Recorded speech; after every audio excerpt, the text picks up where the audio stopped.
sommes sur la Nationale 83. Nous sommes le 16 août 2024. Derrière nous, il y a Célestin.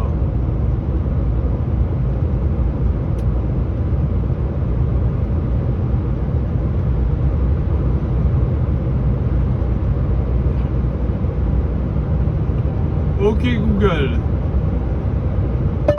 écoutez les informations. Il est 6h40. Voici les dernières actualités. Fait 18 Selon degrés. France Info, le flash, hier à 14h51. France Info, le fil info de 14h50. Deux nouveaux foyers de fièvre catarrhale ovine confirmés près de Thionville en Moselle. Un autre ce matin avait été annoncé dans la Marne.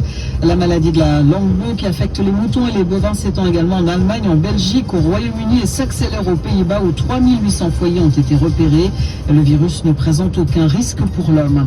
Les commémorations du débarquement de Provence. Le président de la République a remis la Légion d'honneur à 6 anciens combattants et loué une reconnaissance indéfectible aux héros du 15 août, des soldats étrangers prêts à s'effacer pour que la France vive libre, a déclaré Emmanuel Macron, qui a dit vouloir conjuguer au présent cette reconnaissance, cette fraternité. Les violences qui touchent la Nouvelle-Calédonie depuis 3 mois ont fait une nouvelle victime, un homme de 43 ans, tué par un tir de riposte d'un gendarme. C'était lors d'un affrontement entre émeutiers et forces de l'ordre dans l'Est. Un autre homme a grièvement été blessé. 3 enquêtes ont été ouvertes. La Haute-Corse, le Var, les Alpes-Maritimes en alerte orange aux orages. Météo France a relevé ce matin des rafales à 140 km/h sur l'île du Levant. Le défenseur des baleines, Paul Watson, devant la justice au Groenland. Un juge se prononce aujourd'hui sur son maintien ou non en détention. L'activiste anti-chasse à la baleine a été arrêté le mois dernier alors qu'il s'apprêtait à lancer une nouvelle campagne contre un navire japonais. Tokyo réclame son extradition. Et puis avis aux amateurs de pop, Taylor Swift Radar fixe à 1000 mètres. reprend sa gigantesque tournée après avoir annulé ses 3 derniers concerts à Vienne, visés par un projet d'attentat suicide. Une tournée qui reprend donc à Londres sous haute surveillance. France Info. Selon RFI, Journal Monde, aujourd'hui à 5h12. Nous sommes à Kogenheim. Radar fixe à 500 mètres. Il est 3h en temps universel, 5h ici à Paris, vous écoutez RFI. Mathilde Dunet. Dans l'actualité ce matin, la suite des négociations pour un cessez-le-feu dans la bande de Gaza. Il reste encore du travail selon les États-Unis. En attendant, la guerre continue et le bilan annoncé par le Hamas dépasse désormais les 40 Radar fixe à 100 mètres. 000 personnes tuées. À la une également, Joe Biden et Kamala Harris qui s'affichent ensemble, tout sourire. Premier déplacement commun depuis que le président américain a été remplacé par sa vice-présidente dans la course à la Maison-Blanche. Kamala Harris qui poursuit sa campagne en évoquant ses premières propositions pour l'économie américaine. Un premier cas de Mpox détecté en dehors de l'Afrique en Suède. D'autres contaminations pourraient être identifiées en Europe selon l'Organisation mondiale de la santé. Et puis il faudra bientôt un visa pour les ressortissants de la Côte d'Ivoire qui veulent se rendre au Maroc. Les 2 pays ont décidé de réinstaurer cette mesure pour lutter contre la migration irrégulière. Le Hamas, de son côté, maintient sa position. Il demande toujours un cessez-le-feu global, un retrait israélien complet de la bande de Gaza et le retour des personnes déplacées. Le mouvement islamiste palestinien veut fixer un calendrier pour la mise en œuvre du plan proposé par le président américain Joe Biden pour une trêve dans la bande de Gaza. En attendant, le Hamas n'a pas participé aux discussions engagées depuis hier à Doha. Le porte-parole du Conseil de sécurité nationale américain a évoqué un début prometteur, même si selon John Kirby, il reste encore beaucoup de travail. Pendant ce temps, le président de l'autorité palestinienne Mahmoud Abbas a annoncé hier sa décision de se rendre à Gaza avec d'autres dirigeants palestiniens. Annonce faite devant le Parlement turc à Ankara où il a été invité à prononcer un discours. Mahmoud Abbas ne s'est pas rendu dans la bande de Gaza depuis au moins une dizaine d'années. Il s'est entretenu auparavant avec le président turc Recep Tayyip Erdogan à Ankara. Les précisions d'Anne Bloer. Face aux députés turcs et au président Erdogan, qui tous portaient autour du cou un kéfier palestinien et l'ont tous acclamé debout, Mahmoud Abbas a donc annoncé son intention de se rendre à Gaza. Il n'a pas dit à quelle échéance, mais il a promis d'y aller, je cite, avec tous ses frères de l'autorité palestinienne. Nous n'avons plus d'autre solution, même si c'est au prix de ma vie n'a pas plus de valeur que celle d'un enfant de Gaza. Ce sont les mots de Mahmoud Abbas, qui a aussi dit vouloir se rendre à Jérusalem. À la tribune, le président de l'autorité palestinienne a longuement remercier ses hôtes, en particulier Recep Tayyip Erdogan, dont il a salué, je cite, le rôle de premier plan pour la défense des Palestiniens. Des paroles qui visaient entre autres à apaiser des tensions récentes. Le président turc avait accusé Mahmoud Abbas d'avoir dans un premier temps décliné son invitation. Pour Ankara, cette invitation était une réponse à celle faite par le Congrès américain au Premier ministre israélien Benjamin Netanyahou.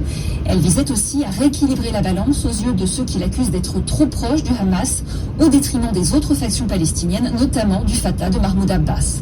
À Nantes, Ankara, RFI. Et la guerre dans la bande de Gaza qui continue de faire toujours plus de morts, plus de 40 000 selon le dernier bilan communiqué par le Hamas. Des violences également en Cisjordanie occupée où des colons juifs ont attaqué un village. Un Palestinien a été tué, un autre gravement blessé. L'attaque a été condamnée par le président israélien Isaac Herzog qui dénonce un pogrom. Washington de son côté parle de violences inacceptables. Aux États-Unis, justement, une baisse du prix de 10 médicaments pour les personnes âgées, notamment contre le diabète ou les troubles cardiaques. C'est la victoire célébrée hier par Joe Biden et Kamala Harris. Le président américain et sa vice-présidente ont tenu un meeting ensemble dans le Maryland. Leur autre victoire, c'est donc d'être apparus côte à côte pour renforcer la campagne électorale du camp démocrate. Depuis New York, les précisions de Lubna Naki. Joe Biden, Kamala Harris, côte à côte sur scène, une première depuis que le président démocrate a été poussé à se retirer de la présidentielle pour laisser place à sa vice-présidente, l'occasion pour Joe Biden de réaffirmer son soutien. J'ai une partenaire incroyable et elle sera une sacrée présidente. Joe Biden qui fait campagne pour Kamala Harris, c'est un signal fort pour afficher l'unité du parti, car en coulisses, les proches du président rapportent qu'il est encore en colère contre certains hauts responsables démocrates qui l'ont lâché, notamment Nancy Pelosi et Barack Obama, même si devant le public, il préfère l'humour. J'ai servi au Sénat 270 ans. Au début, on me disait que j'étais trop jeune car j'avais tout juste 29 ans et aujourd'hui, on me dit que je suis trop vieux. Le président a eu droit aux applaudissements chaleureux de la foule et aux louanges de Kamala Harris. Je pourrais passer l'après-midi à parler de la personne qui se tient à mes côtés. Notre extraordinaire président Joe Biden. Lors de cet événement, Kamala Harris et Joe Biden ont annoncé ensemble la baisse des prix de certains médicaments au lendemain de l'annonce de chiffres positifs sur l'économie et l'inflation. De bonnes nouvelles sur lesquelles la vice-présidente peut surfer pour sa propre campagne à un peu moins de 3 mois de l'élection présidentielle. Lubna Naki, New York, RFI. Kamala Harris doit justement dévoiler aujourd'hui les grandes lignes de son programme économique. Ce sera en Caroline du Nord. De son côté, Joe Biden s'est dit favorable à une nouvelle élection au Venezuela. La Maison-Blanche a ensuite seulement affirmé que le candidat de l'opposition avait très clairement remporté davantage de voix.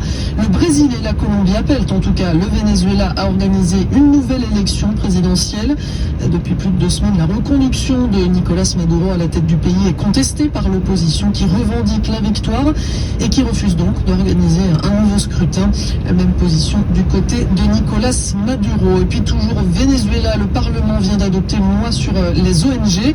Elles doivent désormais, entre autres, notifier et justifier leurs financements et donateurs nationaux ou étrangers. Certains militants des droits humains dénoncent un coup définitif porté à la société civile. Un premier cas de Mpox détecté en Suède, c'est le premier hors du continent africain. Selon les autorités suédoises, la personne malade a d'ailleurs été contaminée lors d'un séjour en Afrique. D'autres cas pourraient apparaître en Europe au cours des prochains jours ou des prochaines semaines, selon l'Organisation mondiale de la santé. L'OMS qui, je le rappelle, a déclenché son niveau d'alerte le plus élevé au plan international face à l'avancée de l'épidémie. C'est une mesure qui serait Radar fixe à 1000 mètres. Effective à partir du 1er septembre, les ressortissants ivoiriens devront détenir un visa pour rentrer au Maroc. décision prise de concert par les autorités des deux pays. L'objectif est de lutter contre la migration irrégulière alors que le Maroc est l'un des points de transit de milliers de migrants. Radar fixe à 500 mètres. Africains qui tentent de rallier les côtes méditerranéennes. Les détails du correspondant de RFI à Abidjan, Abdoulaziz Diallo. Sur 14 800 migrants arrivés à Lampedusa, se présentant comme ivoiriens, seuls quelques Radar fixe à 100 mètres. dizaines ont été confirmés comme tels. C'est ce qui ressort d'une opération conjointe de profilage menée par les autorités ivoiriennes et marocaines.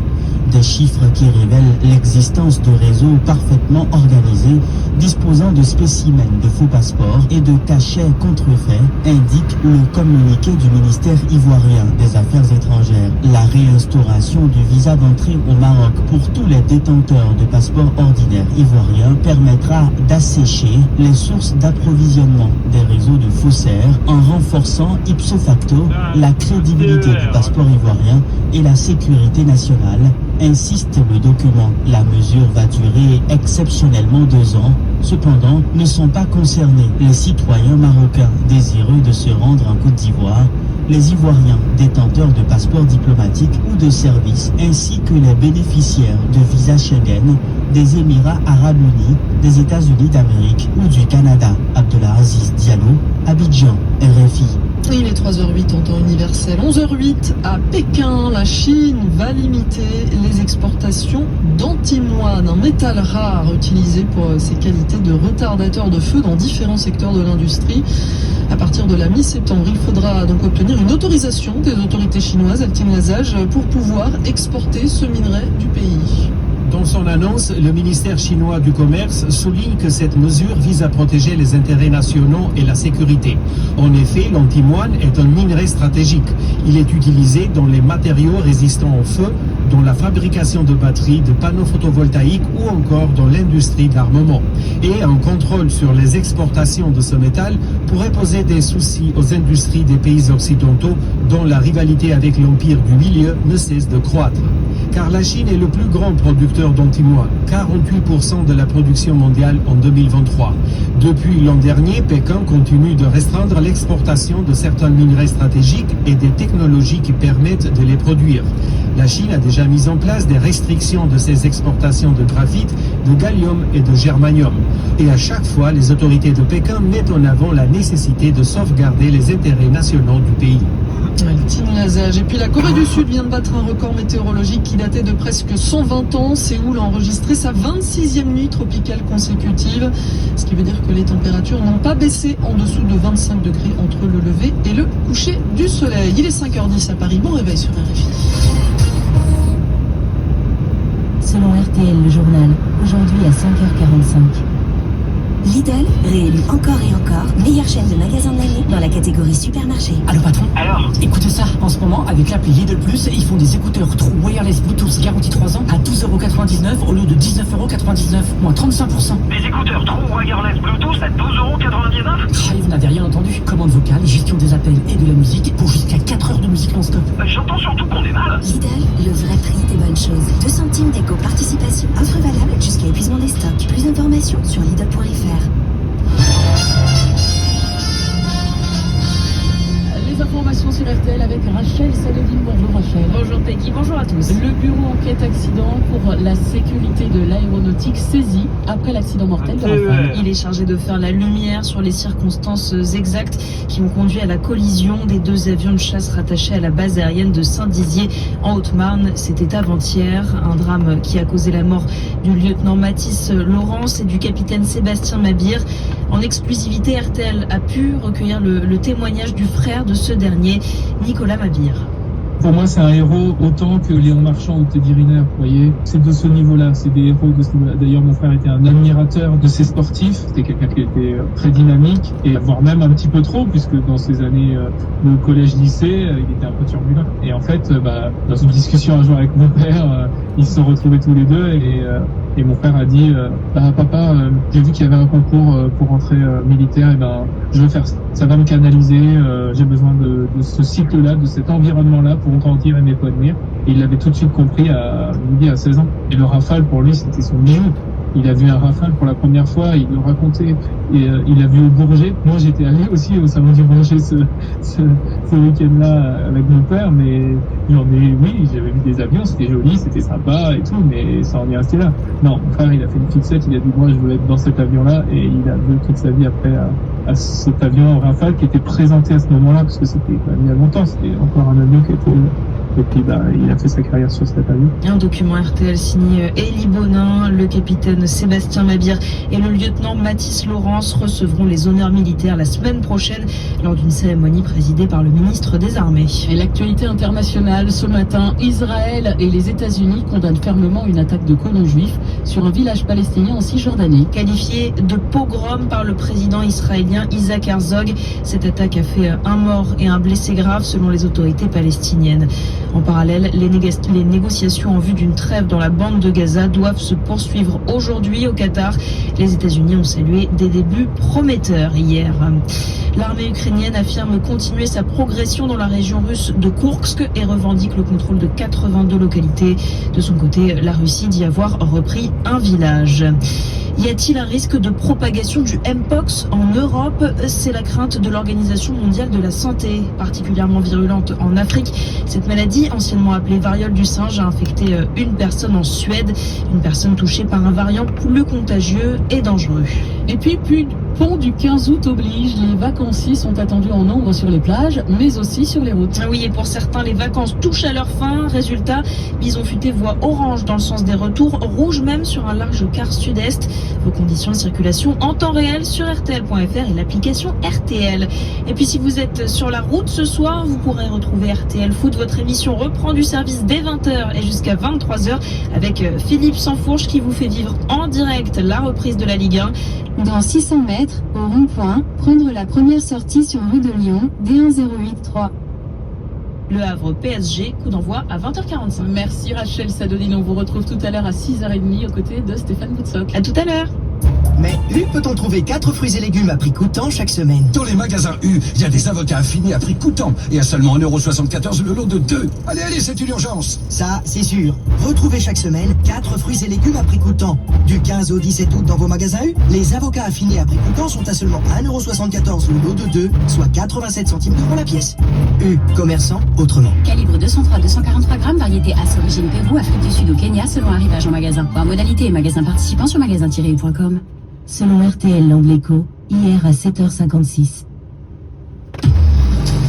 Renault Scénic E-Tech 100% électrique, élu voiture de l'année 2024 par 58 journalistes venant de 22 pays et parmi 28 modèles de marques prestigieuses. C'est la 7e fois que Renault remporte ce prix, la 2e fois avec Scénic, et c'est une première mondiale pour une voiture électrique assemblée en France. Ça fait beaucoup de chiffres, mais le principal c'est que Renault Scénic E-Tech 100% électrique, allant jusqu'à 625 km. Au rond-point, prendre rue de Lyon. D'autonomie, soit numéro 1. Selon norme WLTP, plus d'informations sur Renault.fr. Continuez pendant 6 km. Pensez à covoiturer. RTL Matin. L'Angle Écho avec vous ce matin, Marie Guerrier. Vous êtes chef du service économique, société et transition écologique de RTL. Bonjour Marie. Bonjour. Et en ce 15 août, grande fête pour les catholiques. Vous décortiquez pour nous les finances de l'Église de France. Autant dire, les temps sont durs pour certains diocèses. Aucune subvention de l'État, aucune aide du Vatican, l'Église vit uniquement de dons. Alors un jour comme aujourd'hui, de manière très pragmatique, l'occasion est belle pour collecter de l'argent. Ambroise Laurent est chargé des questions économiques à la conférence des évêques de France. C'est une grande fête pour l'Église, c'est aussi une grande fête pour la France, parce que depuis 2013, la France est placée sous le patronage de la Vierge Marie. Donc on prie pour la France le 15 août. Donc il y a plein de fêtes partout. Les églises sont ouvertes et accueillent beaucoup de monde. Et c'est vrai que les gens sont prêts à donner et à prier ensemble. Les deux vont de pair. Qu'est-ce qui rapporte ? La vente de cierges, mais surtout la quête. Sur l'année, c'est 20% des ressources de l'Église.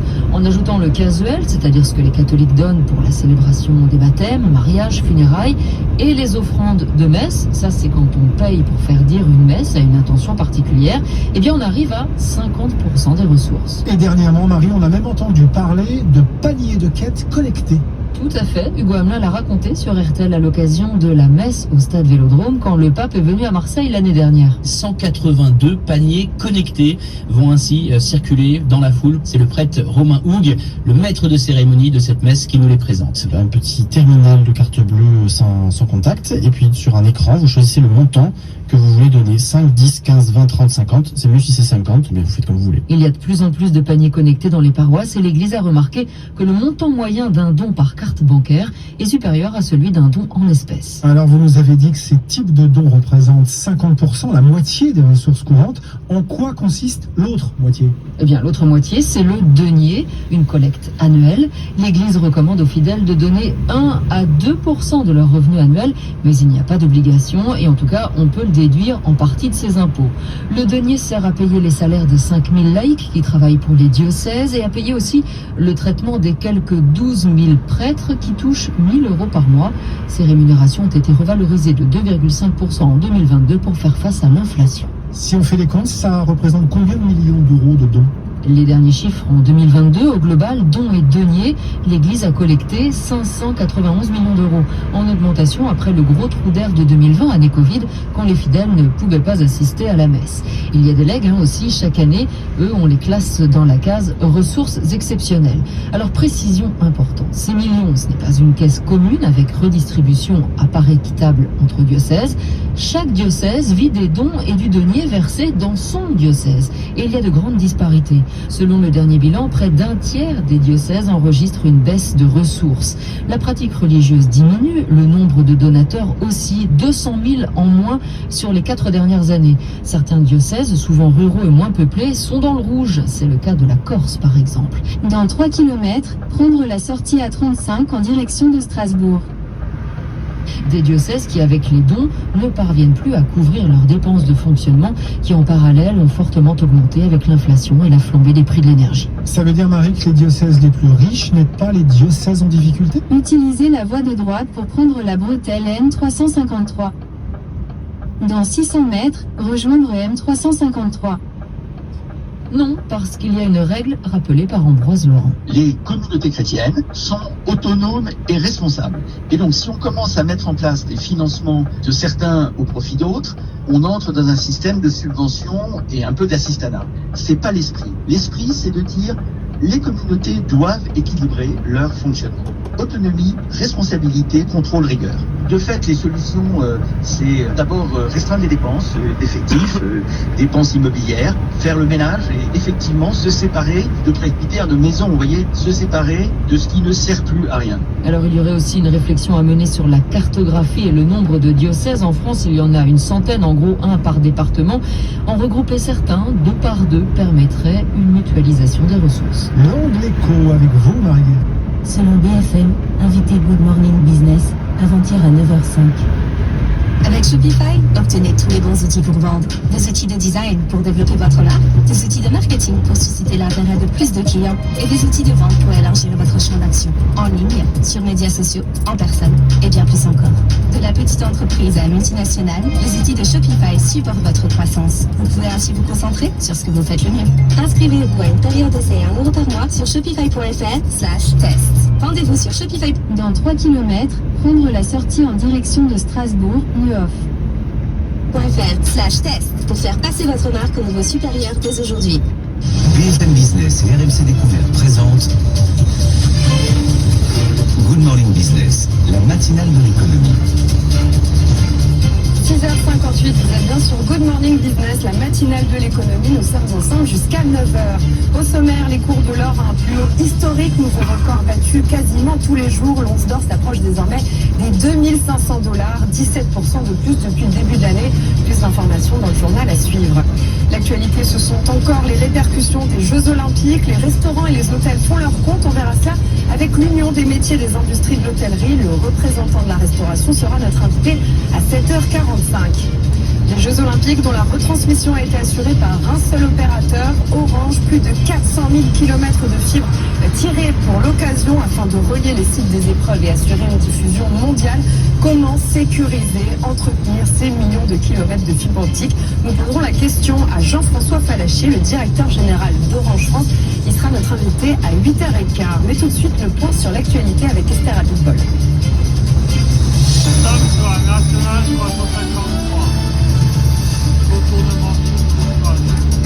Bonjour Esther. Bonjour Laura. On commence avec l'or qui atteint de nouveaux records.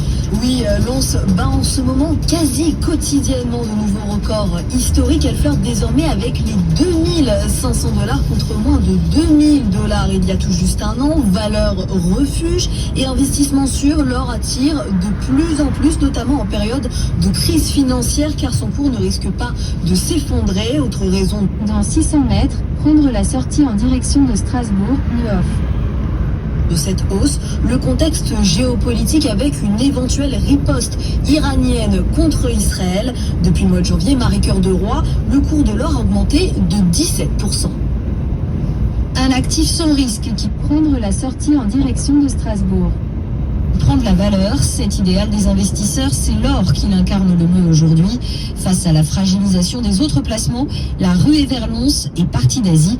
Benjamin Louvet, directeur des gestions matières premières, OFI Invest AM. On avait des très mauvaises performances sur le marché action, très mauvaises performances sur le marché immobilier, donc il fallait sortir l'argent de ce secteur-là et puis le mettre ailleurs. Et l'or est considéré comme un actif refuge dans les pays asiatiques et notamment en Chine. Il y en a eu des banques centrales des pays asiatiques en particulier, mais pas seulement, qui ont acheté beaucoup d'or. L'année dernière et l'année d'avant, elles avaient battu des records. Quand on les interroge, aujourd'hui, elles disent que dans les 12 prochains mois, elles veulent continuer à augmenter leur allocation à l'or. C'est ça qui a fait monter l'or dans la première partie d'année. Et l'or restera durablement l'alternative, d'abord pour les grandes banques centrales qui cherchent à réduire leur dépendance au dollar, mais aussi pour tous les autres investisseurs qui voient dans la baisse des taux de la BCE et bientôt de la Fed un risque sur les rendements des obligations, d'où la prévision de Benjamin Louvet. Historiquement, quand les taux d'intérêt baissent d'à peu près 1%, on peut s'attendre à une progression de l'ordre de 20 à 22%. Donc si on attend une baisse des taux de l'ordre de 1% dans les 12 à 18 prochains mois de la part de la Banque centrale américaine, ça pourrait nous emmener. Dans 600 mètres, au rond-point, prendre la deuxième sortie sur route de la Chaffart. Quelque part tout près des $3000 l'once. $3000 l'once d'ici 18 mois, c'est aussi la prévision des gérants de Bank of America. Et si les hausses anticipées chez UBS, JP Morgan et Goldman Sachs sont plus modestes, personne n'imagine à ce stade la fin de la flambée de l'or.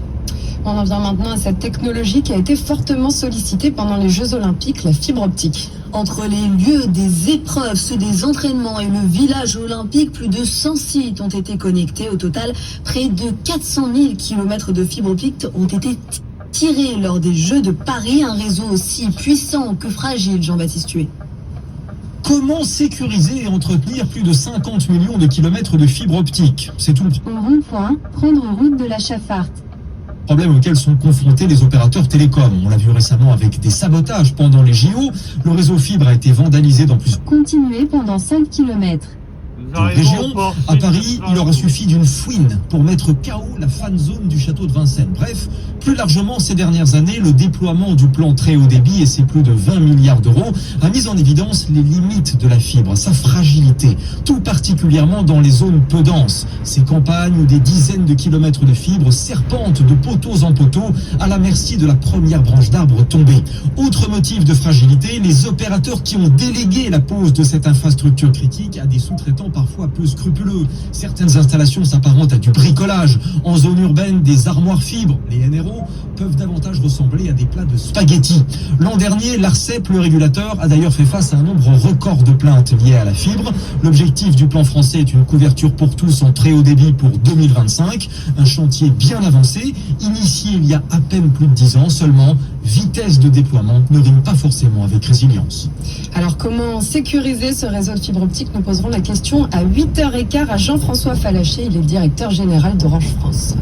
En télécom, toujours, Millicom rejette une nouvelle fois la proposition de Xavier Niel malgré une hausse de son offre. Il n'est toujours pas parvenu à obtenir l'approbation du comité de direction.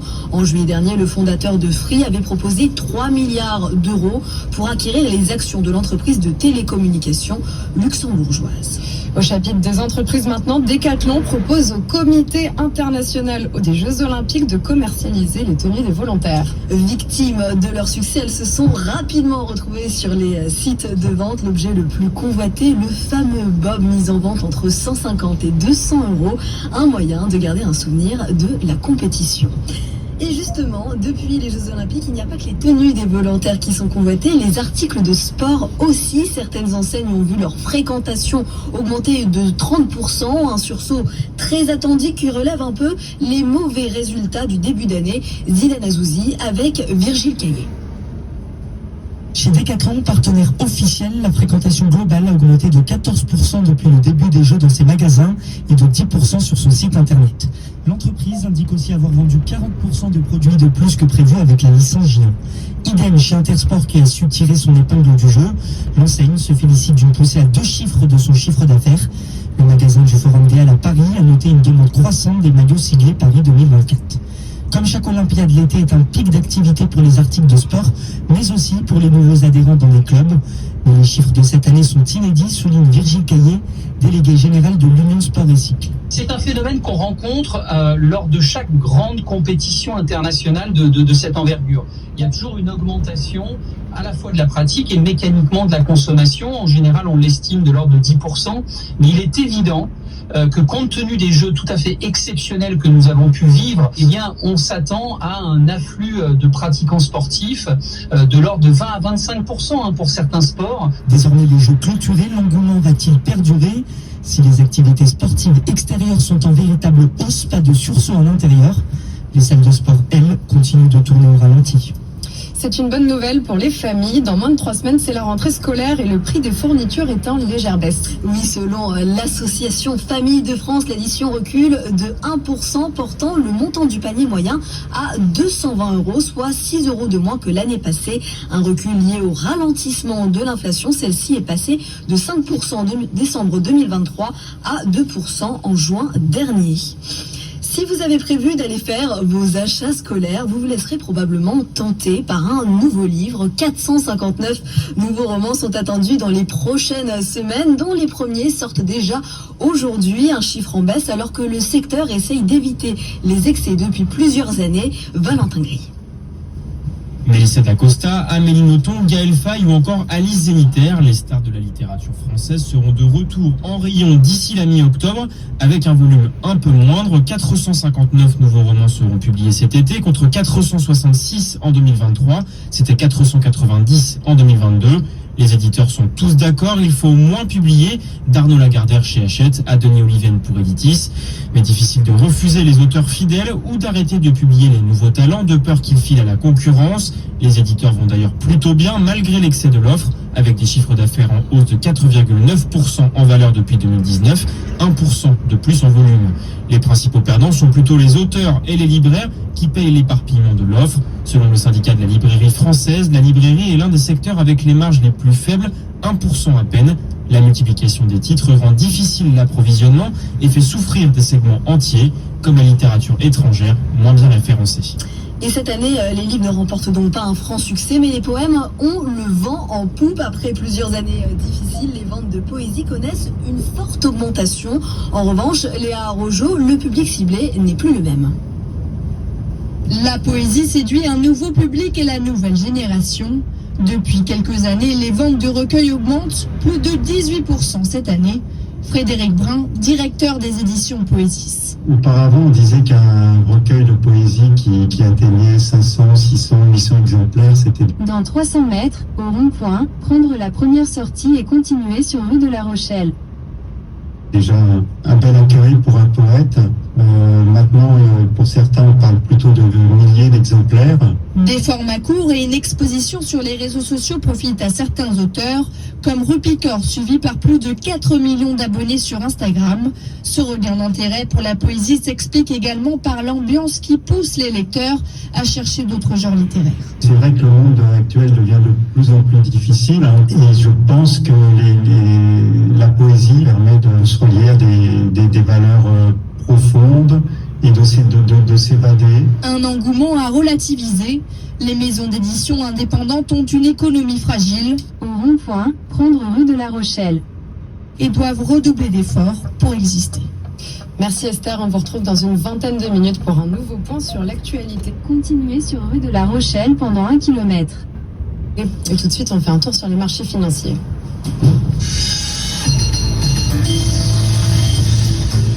On retrouve votre Kersulek en plateau avec nous ce matin. On a réussi à avoir une hausse hier sur le CAC. Oui, une hausse et on pourrait bien continuer ce matin sur ce même petit rythme. Hier, c'était plus 0,3% et ce matin, sur l'indicateur avant bourse du CAC 40, on a également une hausse de 0,3%. Hier, le premier test s'est bien passé. Les premiers tests, c'était les prix à la production aux États-Unis. Ils ont été moins importants que prévu. Premier des 3 tests, parce que on en aura d'autres dans la journée. L'inflation américaine, notamment. Dans 400 mètres, au rond-point, prendre la deuxième sortie et continuer sur rue de la Rochelle. On en reparle, mais c'est ce que les marchés attendent. Du coup, ça a bien fait monter Wall Street hier avec cette hausse, notamment sur le Dow Jones qui prenait 1%, plus 2,5% pour le S&P 500 et plus 2,5% pour le Nasdaq et plus 1,6% pour le S&P 500. Nvidia a monté de plus de 6,5%. Alors on prenait quand même beaucoup moins en hausse sur les marchés qui étaient les marchés européens qui étaient au rond-point, prendre rue de la Rochelle. Un petit peu plus scléreux. Continuer pendant 3 kilomètres. Plus anémique aussi en termes de volume. C'est pareil au Japon ce matin, c'est pas forcément terrible, mais on a une actu politique avec le Premier ministre Fumio Kishida qui ne briguera pas sa réélection, donc il quittera le gouvernement dans quelques mois. Vous voyez, on reste assez stable sur le Nikkei, tandis que les marchés chinois sont eux à la baisse. Le yen en revanche, même après cette actu politique, reste stable. Et haute sur les marchés, on va retenir son souffle jusqu'à 14h30. Oui, publication du CPI Consumer Price Index, un des 2 indicateurs d'inflation aux États-Unis. Il est attendu à plus 3% en juillet sur un an, qu'on soit au-dessus ou au-dessous. Attention tout de même au soubresaut, parce que je vous rappelle que la crainte des marchés depuis la semaine dernière, c'est que la Réserve fédérale a été trop précautionneuse et a attendu trop longtemps pour baisser ses taux. Et donc si l'inflation descend plus que prévu, ça viendrait finalement confirmer ce scénario. Donc on pourrait mal réagir. D'ailleurs, si on regarde les prévisions de taux, on sait que le marché s'attend davantage à une baisse de 50 points de base en septembre que 25 points de base. À l'agenda aujourd'hui, on aura aussi l'inflation en France et au Royaume-Uni, même si on sait que ça fait moins bouger le marché. Des chiffres en zone euro avec le PIB du 2e trimestre et la production industrielle. Et puis en termes de publication de sociétés, il y en a encore un petit peu, puisqu'il y aura UBS ce matin en Suisse, Carlsberg et ThyssenKrupp en Allemagne, et cet après-midi Cisco aux États-Unis. Merci beaucoup. On se retrouve dans une petite demi-heure pour l'actu crypto. Et on va parler immobilier maintenant avec une chronique qui intéressera sûrement les propriétaires. On reparle d'une carotte fiscale qui disparaît en fin d'année, le Pinel, dispositif qui permet, on le rappelle, d'obtenir une réduction d'impôt calculée sur le prix d'achat de votre bien neuf. Une autre carotte fiscale pourra désormais être utilisée. Elle ne concerne pas le neuf, mais l'ancien rénové. On fait le point avec vous, Marie-Cœur de Roy. Le de Normandie, c'est le pendant du Pinel sur l'ancien rénové. Une baisse d'impôt pour ceux qui achètent un logement et s'engagent à le mettre à la location pendant une durée minimale avec des loyers environ 15% plus faibles que ceux du marché. Des ristournes fiscales qui vont de 12 à 21% du prix d'achat en fonction de la durée de mise en location. Comme on parle d'anciens rénovés, il faut ici que le coût des travaux représente au moins 25% du prix du bien. Quant aux territoires éligibles, le dispositif est désormais accessible dans plus de 1800 villes, la plupart en zone détendue, mais pas que. Clermont-Ferrand, Perpignan, Caen, Brest, Poitiers et même quelques villes d'Île-de-France. L'an dernier, on a compté environ 1500 logements rénovés en Normandie. Cela reste limité, mais le dispositif possède beaucoup d'atouts. D'abord, il répond aux enjeux de rénovation du moment, mais surtout, il affiche des rendements souvent plus élevé que le Pinel. On peut aller jusqu'à 5,5% dans certaines petites villes. C'est ce que nous dit un expert, alors qu'on est plutôt autour de 3% pour le Pinel.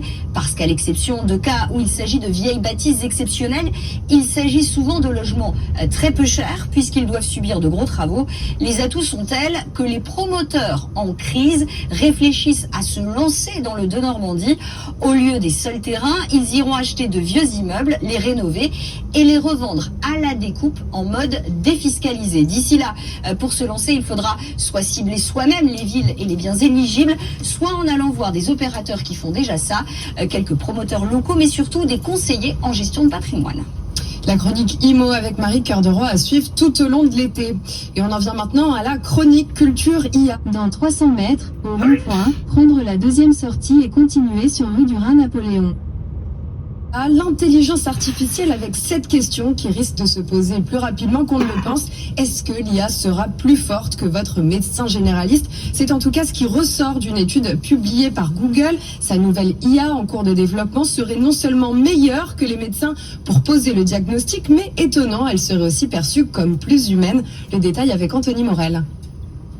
On savait que l'intelligence artificielle était particulièrement performante pour détecter une anomalie sur un scanner, un IRM, une mammographie, mais discuter avec un patient et essayer de déterminer ce qu'il a à partir au rond-point, prendre rue du Rhin-Napoléon de ses symptômes, c'est encore autre chose. Et c'est exactement le principe.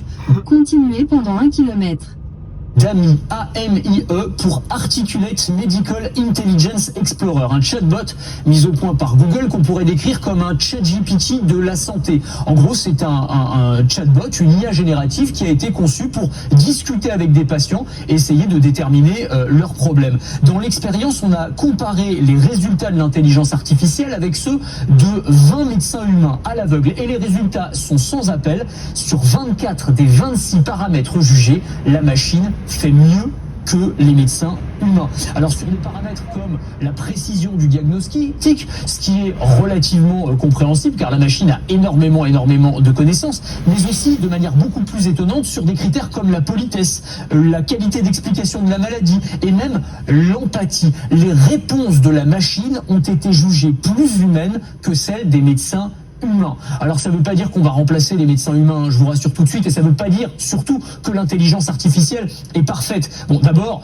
on parle ici d'un chatbot, une IA avec laquelle on discute à l'écrit. Clairement, à l'oral et face au patient, le médecin a encore un énorme avantage. C'est pas une machine qui va vous annoncer que vous avez par exemple une maladie grave. Et puis il y a plein de non-dits entre le médecin et le patient. Il y a une communication non verbale. Quand on discute avec les enfants aussi, c'est assez compliqué. Ça non plus, l'intelligence artificielle ne peut pas le gérer, sans compter qu'elle ne peut pas encore vous ausculter et qu'elle a aussi tendance à halluciner, autrement dit, à raconter parfois d'énormes bêtises, ce qui, dans un domaine comme la santé, est quand même un petit peu problématique. Il faut aussi voir l'intérêt que peut représenter cet outil d'intelligence artificielle pour des médecins. Un gain de temps considérable. On va pouvoir se servir de l'intelligence artificielle dans les cabinets médicaux, et bien par exemple pour... Dans 300 mètres, prendre à droite sur rue du Port du Rhin. Répondre aux avalanches de mails que les médecins reçoivent, auxquels ils n'ont pas forcément le temps de répondre à chaque fois. On va aussi pouvoir s'en servir pour gérer la partie administrative, remplir les dossiers patients, rédiger automatiquement des comptes rendus médicaux. Bref, il faut vraiment voir le côté positif. Prendre à droite sur rue du Port du Rhin. De ces outils d'intelligence artificielle, comme le résume un expert, l'IA dans la santé n'a jamais eu pour but de remplacer les médecins. Dans 400 mètres, prendre à gauche sur rue de la Minoterie. Mais les médecins qui utilisent l'IA risquent bien de remplacer ceux qui ne l'utilisent pas. Anthony Morel, et tout de suite l'heure des comptes pour les Jeux Olympiques avec les transporteurs et logisticiens.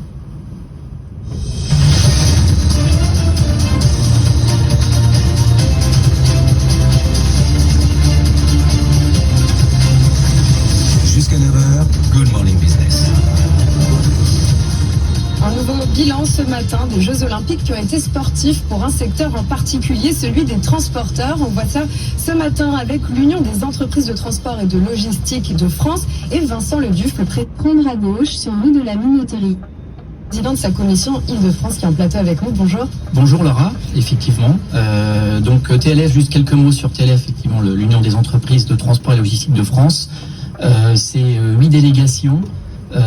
Dans 600 mètres, tournez à droite. Régional, c'est 30 permanents qui défendent les intérêts effectivement des adhérents. C'est 189 000 salariés. C'est 33% des effectifs donc du secteur, donc une représentativité très forte. Et justement, ce matin, vous publiez une étude pour parler de ce secteur, pour parler de l'impact des Jeux Olympiques pour votre profession. Vous dites que 4 transporteurs et logisticiens sur 10 ont observé un impact défavorable, impact même très défavorable pour 8% d'entre eux. C'est important, j'imagine, que jamais aucun événement a autant perturbé l'activité. Alors, je voudrais juste, avant de répondre à votre question, mettre un petit peu ça un petit peu en perspective, c'est-à-dire déjà commencer par le bilan quand même plutôt positif au niveau de l'organisation des Jeux Olympiques, et notamment féliciter et mettre en avant le professionnalisme des équipes, des transporteurs, des logisticiens, que ce soit les livreurs, les conducteurs, les gens de quai, les exploitants, les managers, voilà, les opérationnels, parce que tout le monde a œuvré effectivement à la réussite de ces Jeux par le côté logistique. Il n'y a pas eu de difficultés majeures rencontrées, quelques dysfonctionnements, mais grâce à la cellule de crise qui avait été mise en place par l'Union TLF et en contact avec les pouvoirs publics, notamment la préfecture de police et le ministère des Transports, il y a vraiment des solutions qui ont pu être trouvées parfois en moins d'une heure. Ouais, mais voilà. Vous dites qu'il y a quand même 4 transporteurs. Ça pouvait être par rapport au pass, ça pouvait être par rapport effectivement à les premières mesures qui n'étaient pas bien comprises par les...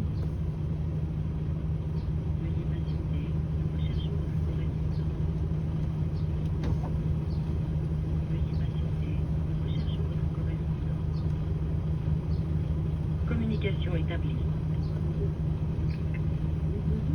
Oui, bonjour, c'est pour Tigueri, chargé pour Tigueri. Ah ouais.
Ça au port du Rhin, est, disons, est,